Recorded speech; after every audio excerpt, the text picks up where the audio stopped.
Mes chers amis, bonjour. Cette semaine, nous allons aborder la question du tabernacle par la paracha de Terouma. Et en effet, cette paracha de Terouma, qui veut dire d'abord donation, et d'ailleurs c'est écrit « Ve'ikrou li trouma », vous prendrez pour moi une donation. Parce qu'une donation, ça ne se donne pas, ça se prend.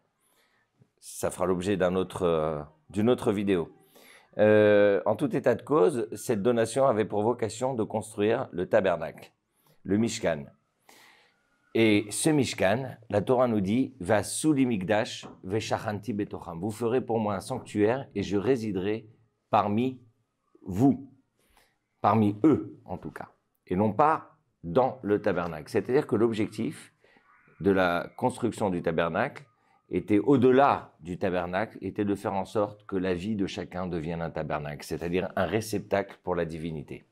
Et ce que j'ai envie de vous dire, c'est que dans le tabernacle, dans le Mishkan, comme dans le Beth Amikdash, il y avait 3 zones. Il y avait la zone du Kodesh HaKodashim, où il y avait le Aaron, donc l'arche sainte. Il y avait le Kodesh, la partie sainte, où il y avait 3 éléments. Il y avait le Shulchan, la table avec les pains de proposition, la Menorah, et il y avait un Misbéach, c'est-à-dire un autel où on faisait brûler les encens.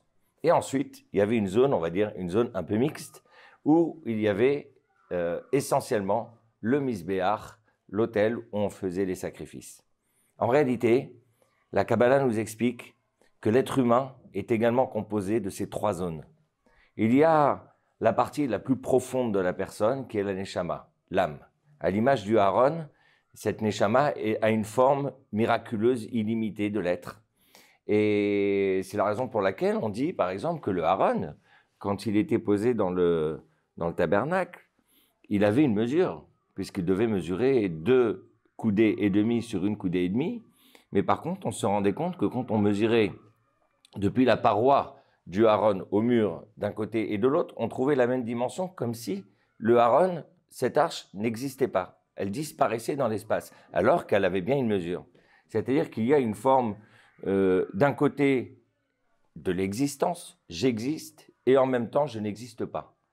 C'est ce côté illimité, ce côté paradoxal de l'être, de la Neshama, du niveau le plus profond de l'âme de la personne, qui fait en sorte qu'en réalité, sa plus profonde identité, c'est d'un côté d'exister et d'un autre côté de ne pas exister. Quand on dit de ne pas exister, c'est-à-dire de revenir à sa source, de revenir à la source divine la plus profonde, celle qui est Dieu lui-même. C'est la Neshama qui existe en chacun. Puis, il y a 3 forces, comme dans la partie qu'on appelle le Kodesh, où il y a 3 éléments. Il y a 3 forces de l'être qui sont les 3 forces intellectuelles qu'on appelle Chokhmah, Bina et Da'at, Chabad. Et puis, il y a cette zone qu'on a appelée le Misbéach, où il y a l'autel, qui en réalité est la zone de tous les sentiments. D'ailleurs, si vous regardez la construction de cet autel, de ce Misbéach, c'est 32 coudées sur 32 coudées. Et si vous prenez en hébreu le chiffre 32, ça fait lève, comme le cœur, la zone des sentiments. Donc il y a ces 3 parties de l'être humain, les sentiments, l'intellect et l'identité la plus profonde.